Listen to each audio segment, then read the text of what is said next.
Welcome to our second hashtag New World Blast Off ATX meeting. How many of y'all were here the first one?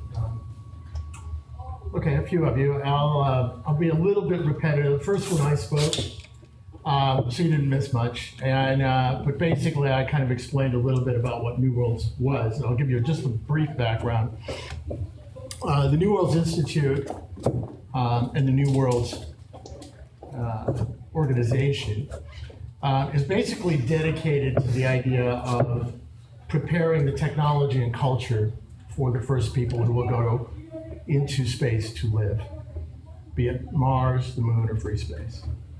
The analogy we kind of joke about sometimes is, what if you lived in the year 1500 and you knew that Sir Jeffrey Bezos, Sir Elon Musk,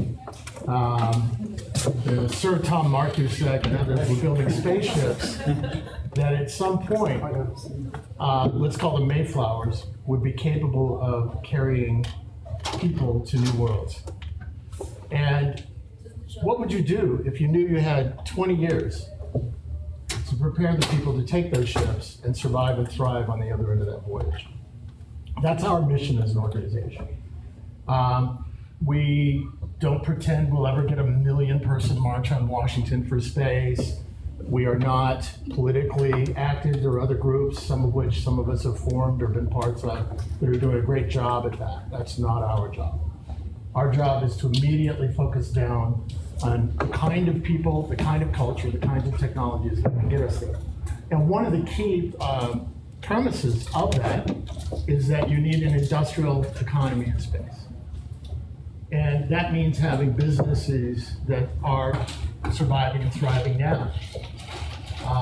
We call that new space or next space, I think is the new term that's going to be coming out. We found out that using the word new space upset a lot of aerospace people because that immediately made them old space. So when you're trying to reach a hand across, you don't want to, I was talking to somebody recently, it was as if I was going to visit the other tribe in the valley, and we've been calling them pointy stupid heads. And I went to visit the pointy stupid head people, and I'm trying to reach across to them, but I'm still calling them Mr. Pointy Stupid Head. And I had a vice president of ATK. It's like, oh, please give us a break. So we're not going to refer to how efficient they have been, but we are looking at bringing everybody together. Now, as a part of that, as I said, it takes the creation of a new economy. And so that's kind of what we're about. And our speaker tonight is certainly one of the people that has helped create that economy. I'm going to let Tom speak largely for himself on this, but I can tell you that he has been with, I think you've done the trifecta, right? The Virgin, Blue Origin, and that other little company, SpaceX. And which I think is similar to what somebody once told me, was that I was unemployable. Now at first I went, what is that? Oh no, what do you mean? I can't get a job? He said, no, you really have to go start your own company. And I think that's pretty well what Tom has done. Firefly Space Systems, I think, is one of the more innovative companies. They're moving very rapidly into a very important niche. And without getting into it myself, I will bring our speaker up here, Tom Markusek, and I will see if I can get this to shift over. And then we'll have a little bit of a Q&A at the end. There we go. Oh, you're good. All right. Tom Markusek. Thank you very much. Okay, so tonight I'm going to tell you about our new company, Firefly. I look forward to speaking at this conference in a few weeks, where I'll talk more about some of the starry-eyed dreams I have about Mars and things like that, because I'm a kindred spirit with a lot of you. The spirit of adventure and exploring runs strong in me and motivates me. But in the context of starting a company, first and foremost, you need to think about making money. So I'm going to explain tonight the motivation for Firefly and how it taps into a very unique time that we're in, and the ability to make money in space. But even though we are a company that's very interested in making a profit, we have grand visions that aren't necessarily reaching Mars, but like our motto says, opening up space for more and more people, more and more institutions to participate, opening up space to allow space to be a conduit for positive change in the world. And I'm going to hit on those things tonight. So I think, in my view, a few things you have to get right from the outset in kind of vectoring a company to be successful. The first thing is you have to have the right mission. And the mission should definitely include being highly profitable. It can include other goals as well. The second thing is getting the right people to execute. If you get the right people, and I don't care what the institution is, a lot of things just take care of themselves. In a technological endeavor, you got to choose the right technology. You can't reach too far, as tempting as it may be for people like us that are very adventure and exploration oriented. You can't go out and try to invent warp drive, or maybe you can, but I think it's ill-advised to reach out and try to invent warp drive right from the outset, but maybe think of that as something envisioned in the future. And the last thing is to have a good execution strategy and a good strategy for figuring out how you're going to pay for all these things. So taking it from the top, our mission. Firefly's mission is to be the leading supplier of launch services for the small sat launch industry. The coolest thing I think that's going on in space right now is not our talk about going to Mars. It's not Firefly's new fire-breathing rocket. I think the coolest thing that's going on in space right now is the proliferation of a swarm of small sat companies that are coming up. People that are figuring out how to do things that in the past could only be done by giant monolithic satellites, figuring out how we could build a cloud of much smaller, much lower cost, much more organically adaptable solutions to do things in space than anyone has thought of in the past. So, what that means is you can get a couple guys in a garage in Silicon Valley to come up with an idea for a cool new satellite, and they can actually, tinker around, figure it out, get some venture capital, and get something completely new going. That wasn't the way it was in the past. Nobody could go in a garage and build one of these $500 million monsters, and no one could afford the couple $100 million launch cost.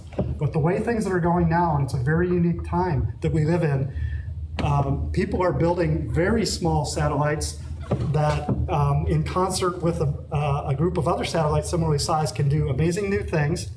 And there are other small companies like Firefly that are coming up that can facilitate for a few $1 million getting those satellites to space. So what that means is just there's going to be an explosion in access to space, an explosion in new capabilities. It's going to dramatically change the world, and you don't have to take my word for it. You just go out and read the media, and you'll just see there's stories all over, and the people that are the big shakers and the movers out there are heavily involved. From Elon Musk to Jeff Bezos to Richard Branson. I've had the good fortune of working for all three of them, and amazing people who are marshaling billions of dollars to be invested in this area. So not only are we talking about small sats that can be individually deployed to do things, but what people like Elon are looking at are putting thousands of satellites up to do things like give Wi-Fi from space everywhere in the world. So what does that mean? That means we can have things like true democratization of information. Going back to the Firefly series, you can't stop the signal from the sky. I don't care what the You can't see any international boundaries from space. So these constellations will enable people all around the world to freely exchange ideas. And from a capitalistic perspective, it gives you access to billions of people that you may not have had access to before. So there's a reason that billions of dollars are going into this area. It's because these guys are in the business of getting, hundreds or 1,000-fold ROIs. So we're going to see hundreds of billions of dollars in business from space. So the motivation for Firefly is to be the launch vehicle of choice to facilitate getting these small satellites to space and being part of this, what is truly an expansion of the information revolution. So, why do we need Firefly? The reason is kind of outlined here in this chart. So this is a spider chart, and what it shows is figures of merit that are of interest to a small sat launch customer. So on the outer edge, you can see they're interested in cost, interested in their bump risk, launch frequency. Some of these maybe you can't see too well, but what's shown here on the left is if you were to plot ideally what the customer would want, it geometrically would kind of look like that. Their best option today for getting where they want to go to the right orbit is to use the Stenepper rocket, which is a retired ICBM called Satan, that you can have the adventure of going to Siberia and launching this thing out of a former nuclear weapons silo, and it's filled with the most god-awful toxic propellants ever used in rocketry. But they'll get you the right place, and they're not horribly priced. If you want to get there cheap, you can co-manifest on a Falcon 9, but co-manifesting is like hitchhiking. You're not necessarily going where you want to go, and you're not necessarily going to go on the schedule you want to go, but it is indeed low cost. So what Firefly was created to do was to actually try to create something that had that geometry up there, because it's not available today. So what's available today is too expensive and too inconvenient. And I don't care what you're doing in the business world, if there's a situation where you have those kind of things going on and you have the capability to address it, that's a great business opportunity, and that's the impetus for Firefly's existence. So talking a little bit more about the mission and the market, what this chart shows is the investment that's been made in space recently, in this new space and small satellites in particular. And you can see it's rapidly trending to, in this year, over $1 billion invested already. What's the opportunity for Firefly? If Firefly were to just address the existing small sat market, our annual, we would be trying to capture a fraction of the annual revenues, which are now in the hundreds of millions of dollars. Now, if the small satellite constellations are to come into a fruition, but which the money's going in, it's going to happen, you can multiply these numbers tenfold. So the market opportunity is multi-billion-dollar annual revenues for Firefly. So that's the motivation. That's the mission. Next, I just wanted to talk about our team a little bit. Very proud of our team. My background is in advanced technology, advanced space technology, advanced propulsion. I've also launch vehicle design. So I bring kind of the technical core to the team, but my co-founders, Michael Bloom and PJ King, are both very successful businessmen. So they bring a lot of knowledge of funding a company, because this to go out and do this, you're talking on about the better part of $100 million. And I'm not Elon Musk or any of those other billionaires I work for. This is a true startup company. So we've had to do the funding for this company in kind of the conventional, seed investor round, and then out pursuing Series A investors, which will lead to Series B and Series C. So having Michael and PJ has been key in understanding how you go out and do that. So I think together we're a pretty powerful and well-rounded high-tech business team. We also have Maureen Gannon, who's a friend of ours, who has a lot of business development background, and Maureen goes out and does all the networking that's required to make all these connections between government institutions and customers and potential investors, and she does a great job doing that.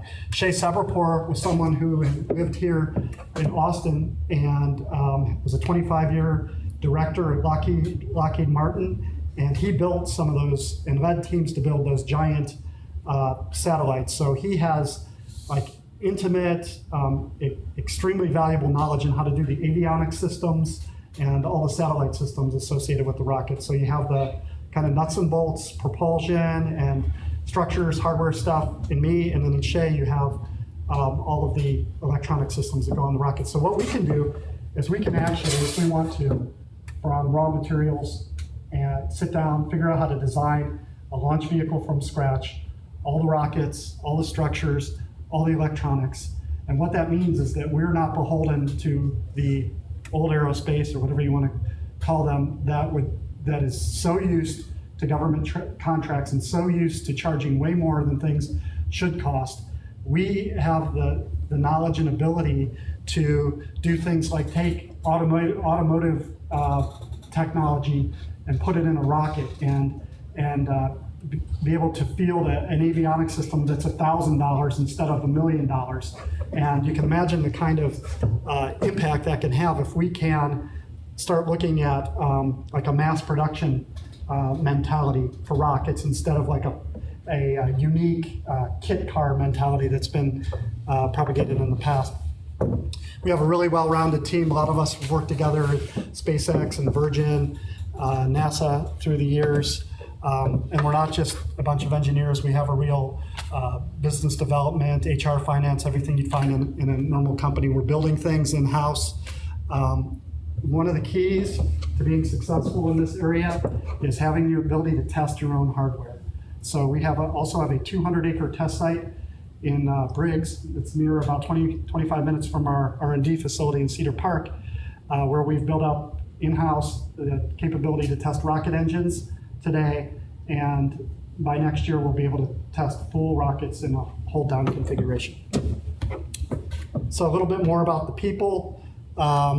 We have a network of contractors and other businesses that we work with around the country.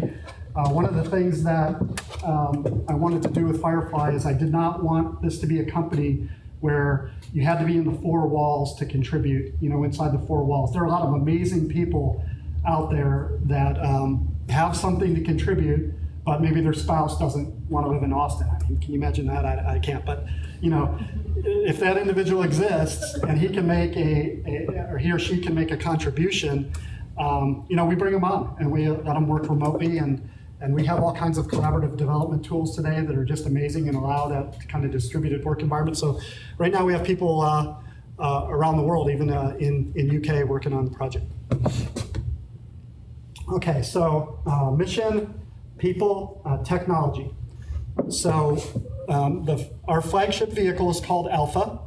We did a ton of market research to figure out what the right payload class would be for Alpha, because that's the key thing. You got to get that right.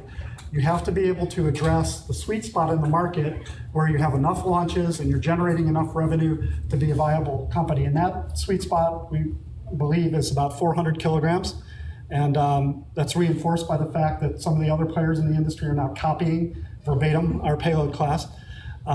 So we did our homework, we chose a payload class, and then we said, this is an expendable rocket to start with, because if you want to, again, going back to my initial point on technology reach, if you reach too far, you can find yourself in trouble. If you try to go for a reusable vehicle right off the bat, you might run into R&D issues and your investors are not going to be sympathetic.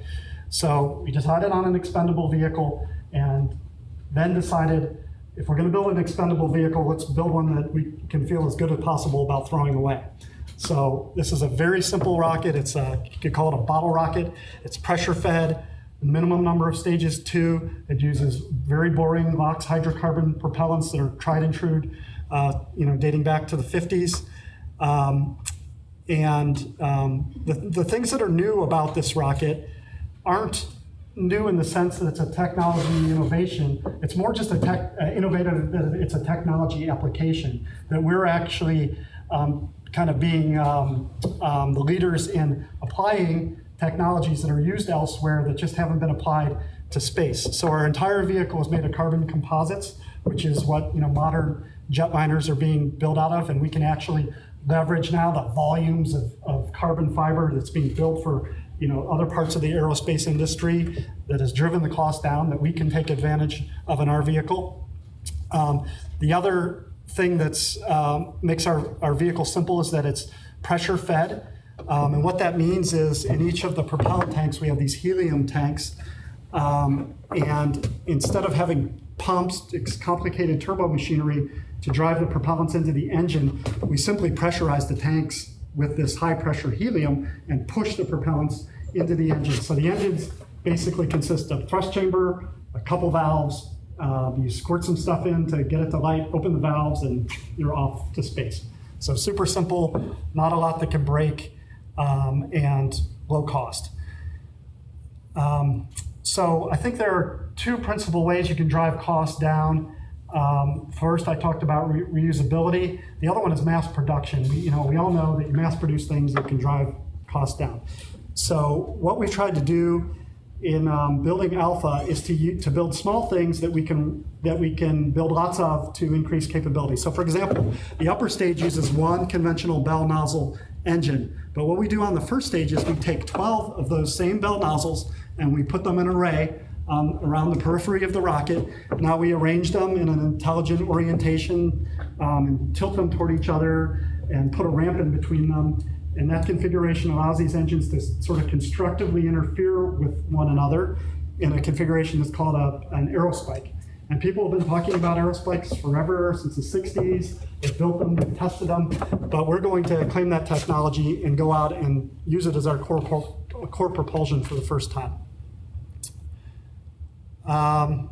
So the other thing that makes this vehicle very mass producible is, again, this carbon fiber technology. The entire outside of the vehicle is filament wound carbon fiber, and that filament winding process is done by a robot. So we basically put a mandrel in there, and the robot squirts the gluons and rolls the thread on, and out comes the body of a rocket. So that's contrasted in a typical rocket that's made out of very advanced materials that come in chutes, that's very finicky about welding and requires all kinds of process control and weld inspections and experts in friction stir welding, and then multiple internal structures. That's lots of touch labor. Our vehicle's very low touch labor, which will drive the cost down. And ultimately, we want to build these rockets for around $1 million a piece. Okay, so that's the technology. So the next things are talking about execution and our plan for how we're going to get this all done. So the first phase of the company was going out and demonstrating the technology. The key technology areas are propulsion and structures. So what we did is we went out and we built a single one of these combustors, and recently hot fired for the first time. We also built tanks, but subscale tanks, and demonstrated that we could hold propellants and pressurize the tanks to the pressure levels needed for our rocket. So recently we tested our own designed composite tanks at about 1100 PSI, whereas the rocket needs to run at about 650 PSI. So we're feeling pretty good about our structures technology.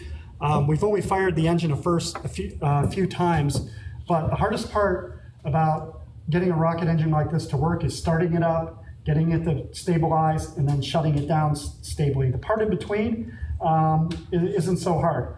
So in doing even those first few tests, we've learned a lot and retired the risk in those two key areas. So the next steps are to run that engine for longer durations, few minutes at a time, and demonstrate that we have all the key technology we need for the upper stage and the first stage. And the next big thing we'll do is to actually build one of these aerospikes. So this one chamber kind of forms as a kernel for the aerospike. So once we have one of them working, then we array 12 of them together, put a spike in the middle, and we hope to do that around the second quarter of 2016. and also build, now that we've demonstrated the small scale tanks, do full scale tanks. We've already built some of our own avionics boards in-house. We've got a lot of testing to do with that and integrating with things on the test stand. But very rapidly, and hopefully this time next year, I would really love to come see you guys again and show you the first stage of Alpha out on the test stand. So the whole tank and the whole aerospike engine mounted on there, ready to go, and we'll do a hold down test, and we'll run that first stage for full flight duration. But what's neat about that is not only is it an big incremental step toward getting to orbit, but it also, the first stage itself can be a product. We can sell it as a sounding rocket, we can sell it as a target vehicle, we can sell it as a hypersonics research platform for DARPA. So at Firefly, again, making money, we're trying to generate revenue continuously as we get to orbit. This is not just about, hey, investors, give us all your money and in 3 or 4 years, we'll go out and see if this thing works. It's a pretty daunting proposition. So we've started from the beginning trying to generate revenue with our technology and, as a continuum leading up to orbit. So in that regard, we have 3 DARPA contracts because they think the technology is very interesting for long-term application around in future launch vehicles. We've done some contracts with third parties to study some more advanced vehicles. Just today, and I can say this now because they posted it, we got our first big launch contract with NASA and their Venture Class Launch Services, which is a big win for us, and we'll be launching a NASA Venture Class satellite in April or May of 2018. So that's very exciting. And when we get this first stage going, I think there'll be a lot more opportunities for us to generate revenue in those other ways that I talked about. What's next? So another thing I just wanted to talk about real fast as part of the process and development process is it's super important to have not only great people, but great analytical tools for those people to use. If you hire the best carpenters in the world and you don't give them a hammer, you're going to look pretty stupid. So what we've given our amazing carpenters are some of the best analytical tools in the world. We run ANSYS products extensively in CFD, Star CCM. But the really cool thing about our affiliation here in Austin is that we have a partnership with the University of Texas, and we can run all of these simulations on UT Stampede supercomputer. So our engineers can set up these really computationally expensive or taxing runs that we couldn't do in-house, shoot them over to the supercomputer, they're back in a couple minutes, and we have a result. So what that allows you to do is not just look at point designs, but now you can think about optimization loops where you have really complicated flow fields, like for example on the aerospike you're simulating, and you're modifying profiles, maybe thousands of different profiles you can turn around because you have that amazing supercomputing capability. So here's some images of the CFD of the rocket. This is done here on Stampede, CFD of the aerospike. And this is some of the internal geometries of the regenerative cooling on the engine as examples of the analysis we do. So right people, right tools, got to have the right facilities too. We have a facility in Cedar Park, and it's about 20,000 square feet. That's our core engineering R&D facility. We've tried to just create a very open kind of .com environment where we all sit out there together. One of my goals is if you walk into Firefly, you can't tell the CEO from the intern. We're all just in there, a bunch of guys and gals together working on the same things, no boundaries. Another thing I mentioned is the criticality of having a test site. We've invested in this 200-acre facility that was just a greenfield in January. And in January, just a team, no kidding, around 6 people, and the rest of us coming in on the weekends in our torn up jeans and working together. We've put in roads, built test stands, built control buildings, and put in plumbing and water and power and everything. And we have a fully functional, truly state-of-the-art rocket engine test facility that we can test up to 150,000 pound thrust engines on. And we'll have the aerospike engine on there in the spring, running at about 125,000 pounds of thrust. So here's some of the proximity. Here we are down here, Cedar Park up here, keep going up 183, and get to Briggs, Texas, and that's where our test site is. So I came to Austin very purposefully. I love what Texas is all about, having the ability to just come here and do things without people intruding on you and telling you how to do it. Austin in particular is a great place because, you know, if you're recruiting people, you know, you're often, you know, the engineer is usually like, you know, yeah, I'm in, man, awesome. But the spouse is usually like, well, honey, you go enjoy yourself, you know, doing your rocket thing. But Austin is a place where spouses can find very cool things to do too. So that's the down select from Texas to Austin. And then we needed to move just a little bit on the periphery of Austin because the good people of Austin probably wouldn't want to hear these 125,000 pound thrust rocket engines running in the middle of the night when we have to meet a test deadline. So this area in general really is just, I think, perfect for planting the seeds of a startup company. And if you're doing a startup company, this is my first time through and I'm learning a lot, still learning a lot, but it just, I mean, I understand now that everything you do, you have to think it through and be very purposeful. And probably one of the key decisions is where you're going to locate. And so far, we've been really happy with the location here in Austin. Okay, so finally, I just wanted to talk a little bit about the future. And you can't see there's a very secret project there that's not even showing up. So in the future, we do want to look at reusability. And my personal view is that winged rocket planes are the right approach for reusability. It's vertical takeoff and landing. I don't believe in that. It's rocket engines are very efficient at high velocity. They're very inefficient in low velocity. So you may have to take off from the ground, but you don't have to come in, you know, doing this very slow maneuver to land. We know that you have wings can be used to land, and you know, I think if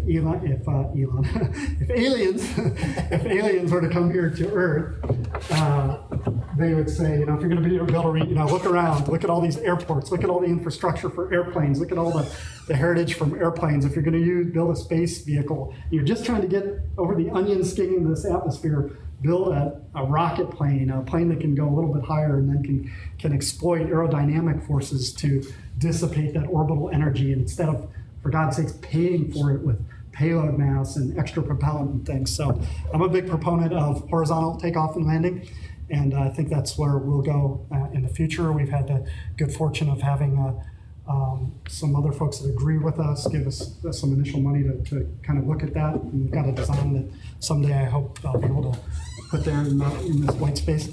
Another thing that we're interested in is actually getting involved in the satellite side of this too. As I told you, Shay is an expert there. We have some very innovative, very original ideas about how to be part of that. In particular, we have a plan that can allow a telecom to get involved in space telecom for hundreds of millions of dollars instead of multi-billion dollars. So kind of an order of magnitude lower dollar entry proposition than the current ideas that are out there. The technology that we use is, a lot of it is based on what was things that were very hard 20 years ago that were DoD only, but are have, you know, through 4G LTE, and there's just been billions of dollars invested in that, and there's a great opportunity to add that to spacecraft and rockets to increase the capability. One example on a rocket is that the top of the upper stage has basically like a decal of rectangular copper flat plates of copper, and by intelligently oscillating these different little patches of copper, you can generate an electromagnetic field that constructively or destructively interferes to allow you to point your energy where you want it to be. So in a communication scenario, you're not just isotropically radiating everywhere because you want to talk there. You can actually steer all your power, or most of your power, in the right direction. So that's called a phased array antenna. And I think our rocket will be the first to use that technology. And it's really software is what it comes down to. this antenna is this very inexpensive conformal thing we put around the rocket, but by writing algorithms that intelligently excite this very simple thing, we can produce much better capability at much lower cost. So that's what I had for you tonight.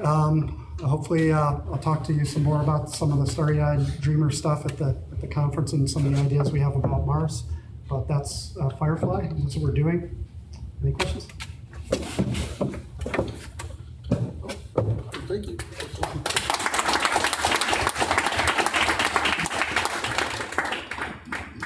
Actually, I had a couple questions. One is, you said that there's about $1 billion being invested. I'm just curious, the type of individuals or the type of companies, organizations that are investing in this type of company, this type of technology. Okay, I'd say the most of the money now is going not into launch vehicles, but it's going into these satellites. So Google has invested $1 billion. They've given SpaceX $1 billion to go out and start building this constellation of satellites. That's public information. There are competing groups doing the same thing. One of them is called OneWeb, and Airbus is heavily invested in that. So that's an international aerospace company. You've got a .com company. Couldn't be much too much further apart than that. But as far as in the launch vehicle industry, I've spent a lot of time fundraising, and I think the place that you get the most traction is with investors that are actually interested in space. It's hard for your typical venture capital person to get their head around something that very few people understand what the potential is.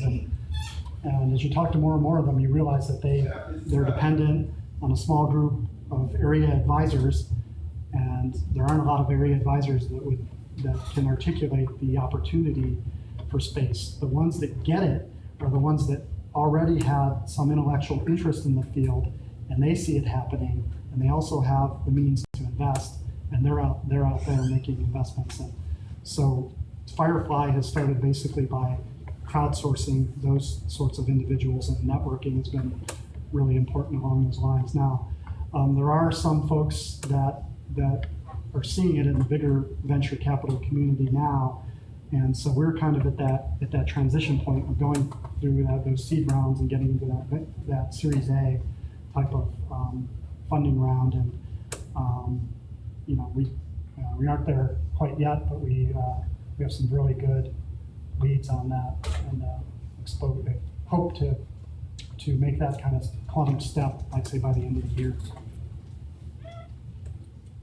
Next question, as far as regulation and space debris is concerned, is there a chance that at some point there's going to be too much stuff up there and the regulation is going to shut down people having too many satellites, especially small satellites in orbit? It's a very big space, and you'd be surprised if you look at even putting 1,000 satellites in low Earth orbit. They're very widely spaced. I don't see any geometric limitations. The limitations are going to come with the radio frequency allocations.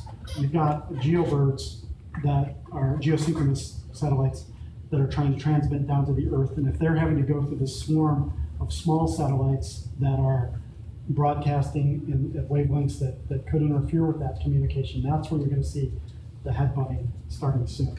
And I'll give you a preview for my thoughts on this New World stuff. One thing that I've added, my position on Mars is that we have to stop talking about it. We have to go do something now. And there are real concrete things we can do now without a lot of money. And what I advocate is that we use Deimos as a kind of a drop-off base where we just start accumulating the stuff that we need to do those future Mars missions. And we should start putting up robotic, solar electric propulsion propelled spacecraft that start accumulating things on Deimos, going there, coming back, refueling, doing this mission. This is going to it's going to make it real, and people are going to see real things happening, and oh, look, today here's this satellite coming into Deimos, dropping stuff off, and I think that you know, I've been part of things, you know, in space where I've seen it. It starts very small, and you do something, and then you do another thing, and all of a sudden you just kind of get convected along, and there's real momentum. So we have to make those first steps, and that's the scenario that I'm advocating. Where it ties into this in the first, so I just had this idea this weekend, somebody's probably thought of it, is that all these satellites are breaking down in geosynchronous orbit, and they're chock full of hundreds of millions of dollars with amazing materials, with amazing electronic components and stuff. How about we get these little robots to start grabbing these dead satellites and taking them out to Deimos and create ourselves a little high-tech junkyard where, you know, when the first people go there, they can dismantle these things, take all these precious metals that you can only synthesize on Earth, take all these complicated integrated circuits apart, and, you know, categorize. I mean, what else are you going to have to do there, right? It would just be a really interesting way to continually clean up low Earth orbit and take this super high valuable stuff that costs hundreds of millions of dollars to get it out to geo. It's easy pickings for a low thrust device to go out there to geo and pick it up and take it out, and perhaps even lower orbit. So that's my latest idea on the tie it all together. Once it goes up, it shouldn't come down. Can I ask another question on that? Somebody else. So back to Earth. What are the other players doing right now? Are they looking at Firefly? What's happening as far as competition is concerned? I mean, you know that if Boeing wakes up, and sometimes they develop a competitive product just to crush a new little company. I mean, do you know what they're doing right now? SpaceX and stuff? Yeah, I mean, like the rest of you, I keep up with what's going on. I think, having worked for all those companies, I can't really say a lot because they have my confidence and I can't talk about what they're doing. But in general, I think the three big competitors right now in this small satellite launch area are Firefly. I'll say in the area of maturity, Virgin Galactic I think is the most advanced, and followed by Rocket Lab, followed by us. You know, we're new and we're catching up fast, but I think those are the three big competitors in this area. As far as I can tell, all the bigger guys just continue to be addicted to the government cash, and they're just going to keep competing for those exorbitantly expensive launches. And SpaceX has shaken up that market and is taking more of the market share. And as far as I can tell, the reaction now is to try to compete with SpaceX in that medium to heavy lift launch market. As far as the big players go, I think some of the big companies are making investments in some of the smaller companies too. I think I don't know if it's public, but I think some. So I would say, but I think some of them have invested in some of these small startup companies, not Firefly. Yes, sir. Do you feel that there's enough opportunity to go around for you and your competitors? No, I think we have to beat. I think we have to beat them to space, and we have to field the superior product at a lower cost as soon as possible. I think who gets the three of us, I think the one that gets to space first is going to have a huge advantage. And I think the other guys, the other two are going to have a hard time closing it out if someone's there first. So I think it's critical to get there first. That's my perspective as a leader of my company, and that's how I drive my team. If I'd step back and take an objective look at what the market is and what the opportunity is, I think there is enough opportunity to sustain multiple companies for sure. And my attitude toward the other companies is, I realize how hard it is to do this. There are a lot easier ways to make money in the world than what we're trying to do, so I hold them all in very high regard. And I like to say, space is a big place. There's room for all of us. But competition's great, and it's really good that the three of us are driving one another. Are you gonna, where's your planned launch site? Are you gonna try to exploit any efficiencies by getting closer to the equator? Right now, so as a startup company, it's a multivariable problem. It's not just what is the most efficient from a orbital mechanics perspective. Things like economic incentives come into play. For example, if a launch site says, we'll build you a launch site because we want the economic development associated with that. That bears heavy for a startup company. So that would have a strong influence on us.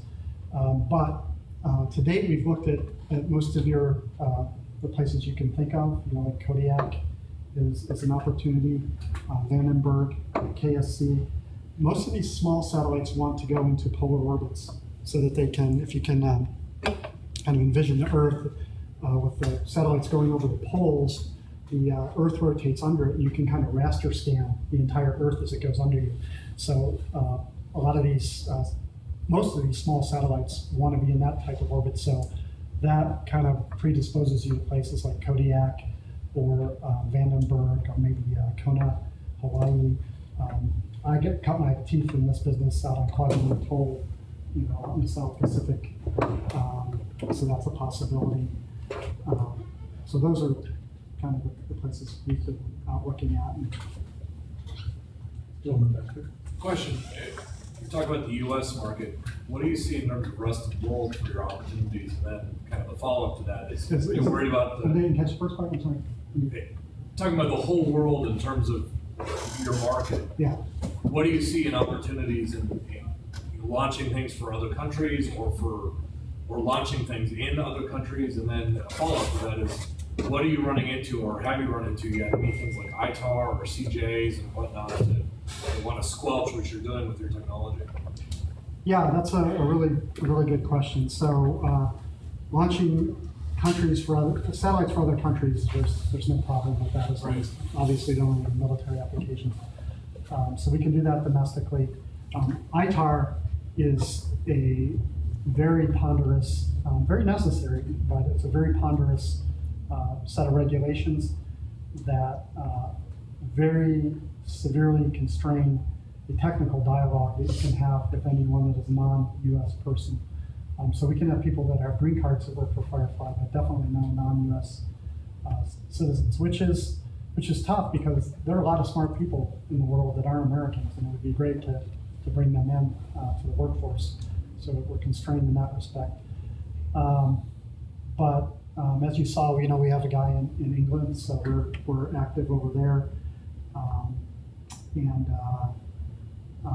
Pretty much any of the small satellite customers, be they domestic or foreign, we're in conversations with about launches. And then you asked about ITAR. I think I gave you that answer. I think some of the ITAR regulations related to the satellites themselves have loosened up in recent years, but the rockets themselves are still very much classified as a weapons technology. So we have to be extremely careful with that. Thanks. You have a second? Yeah, I have a second. So you mentioned about the COPVs that you guys are building. Mm-hmm. Are you designing them, or are you also manufacturing them? Or are you going out to like an outside manufacturer like Arden or something? Yeah, so our COPVs are all designed in-house. We have a very unique, our COPVs aren't really COPVs in the conventional sense that they have a metal liner and fiber overwrap. Our tanks are completely composite, and they have a liner that is a load sharing liner. So a significant fraction of the force required to contain the high pressure gases is carried by the liner, and the overwrap carries the balance of that. So it's kind of different. It allows us to make something that's significantly lighter weight and also easier to manufacture. We don't have, one of the issues you can get in with these big tanks is spin forming these large pieces of metal that are required to form that impermeable membrane on the inside. But we've actually figured out a way to do that strictly with composites, and we can even do it at cryogenic temperatures. So this is more related to federal and state government. Assuming that federal and state governments desire to prop up industries where they see the potential for growth for their state, for the country. Do you see right now that there's legislation that is creating tax incentives or providing more grants to this industry so that we'll see more development and maybe put the U.S. or America sort of to lead that effort, I guess? I don't see a national level effort to do that. My experience has been that locally, the closer you get locally, the more real support you get. For example, Little Cedar Park gave Little Firefly a $1.25 million economic incentive to be in Cedar Park. And $1 million to a little company like us is a big deal. And if you think about what you'd have to go through to get $1 million out of the government and all the meetings and things, by the time you're done, you probably have a few grand left to spend. So not on a national level, so it's local. So if you go to Kennedy Space Center, you'll find Space Florida there, and they definitely get very involved with little companies and providing incentives to help them rise up. Even if you look at, Mighty SpaceX, they received state grants that were targeted towards economic development for the Brownsville, Texas area. But we'll do well without having to depend on the federal government to fund it directly. The best thing that the federal government can do, in my view, is provide opportunities like this venture class launch services that Firefly, Virgin, and Rocket Lab all now have opportunity to do something real for the government at lower cost than they ever would have paid for before. I really think earning your money is always better than just getting a handout. So, but you need opportunities, and that's where the government can really help, and they are doing that to some extent. Thank you. Go ahead. So have you set pricing yet for payloads, and can you share that, or is it still up? Yeah, I mean, the nominal cost for our first launches is $8 million. Okay. But I think in volume we can cut that in half if we hit the Do you have models for collectives of CubeSats and whatnot, like we've seen on some of the other? Yeah, absolutely. Yeah, we have our business plan centers around kind of 150 kilogram primary payload, and then an array of I forget how many 3Us, but our payload bay is designed to hold a bunch of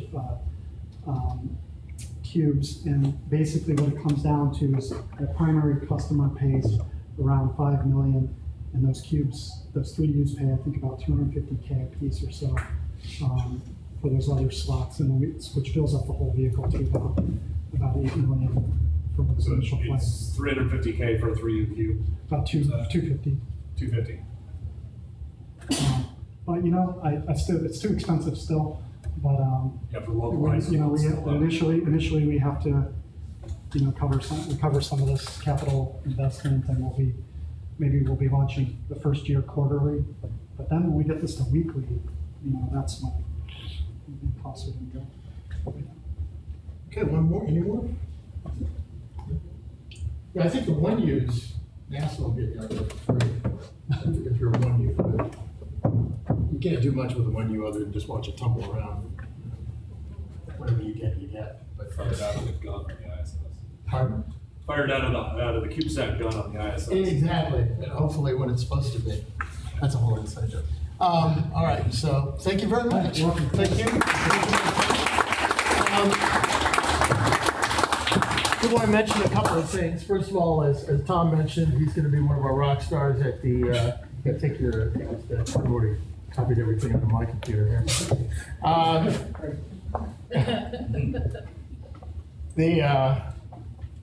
It's funny, I spoke at a Russian conference last year, and they gave us all memory sticks. You got one, right?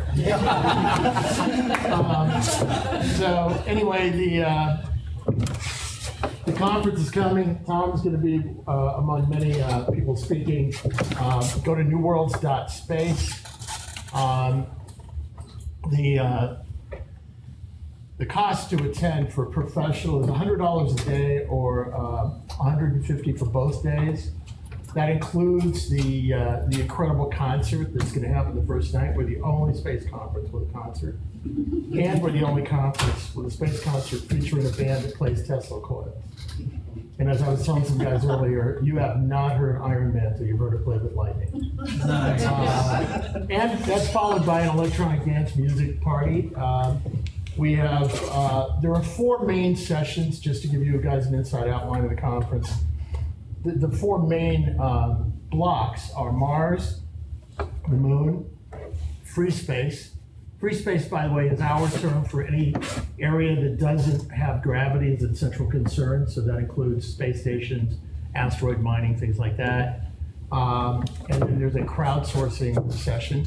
If you're interested in attending, there is a private crowdsource workshop that's going to be focused on a thing we call the Space Development Matrix, which is going to be a way for involving a wide range of people around the world in going through what we call the punch list, as if you were having a house built. Let's say you're going to build a house on Mars. You need to make sure the light switch works, the toilet flushes, and the paint doesn't outgas 4 years later and kill everybody in the habitat. Those kinds of things, and those are the focus of the Institute. We very much love it. Oh, and if you're a UT student or any student, even an A&M student. See, I'm becoming a local. I'm getting the jokes. Anyway, that's $15 a day. So if you know any students, we really are. I was talking to somebody recently. There's a big space conference going on in Jerusalem the same week as our conference. And I'm like, well, we don't know if we can come and be around the people and because we don't know who you're talking to. We said, well, we're definitely not talking to the same people you are, because you're basically into in-reach and we're into outreach.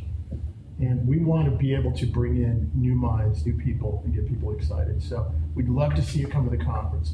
Last point I want to make is, if you've enjoyed tonight, we really want to make this a monthly event. We are strong believers in self-selection. And I want to second something Tom said. I have a company, Deep Space Industries. We're the asteroid mining company, and we're out doing fundraising too. And it really is true. If you walk into a room and somebody's got a picture of Buzz Aldrin or Star Trek or a droid on their desk, half your sales job has just been taken care of. If you walk in and they don't know what space is, it's a very hard sale. So what we're trying to do for this and all the other reasons is create a way for people to self-select and become a part of the rising Austin space community. I spent, as I joked to, I think last time, and I have nothing against Houston, but it was a rather unfortunate year in Houston and before I moved here. And what I found in Austin is an attitude of just, let's go. We want to play. We want to go into space. We want to get involved. How can we help you? What can we do? And by being here, you help exemplify that. We would love you to talk to us afterwards about helping us put on these meetings. We want to be here. We may move to larger facilities if necessary. And you are very important to making that happen for us. So talk to myself, Stephen, Holly, Sloan, and I think that's, any one of us, we'd be glad to help you out. If you know any investors, send them to Tom, or me, whatever. If they want to do payloads here, if they want to do rockets over there. But thank you very much for coming, and we look forward to seeing you next month. We will be, make sure we get your email if we don't have it. And we will be bringing in another speaker at the end of the month. And hopefully we'll get this going every month from here on in. Thank you for being with us. Thank you.